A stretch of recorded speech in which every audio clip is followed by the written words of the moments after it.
মা তারা পুজো উপলক্ষে কন্যাগড়ে বিরাট সঙ্গীতানুষ্ঠান হচ্ছে। বন্ধুরা, আমি আজকে ভিডিওটা পোস্ট করলাম। দেখুন, অগণিত দর্শক বন্ধু রয়েছে এখানে।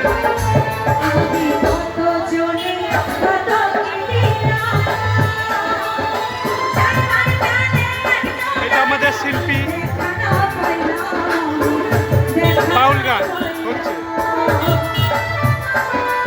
আপনারা এখনও যারা আমার এই চ্যানেল সাবস্ক্রাইব করেননি, এখনই আমাদের এই চ্যানেল সাবস্ক্রাইব করুন এবং পাশে থাকা বেল আইকনটি ক্লিক করুন, যাতে আপনারা আমার পরের ভিডিও দেখতে পান।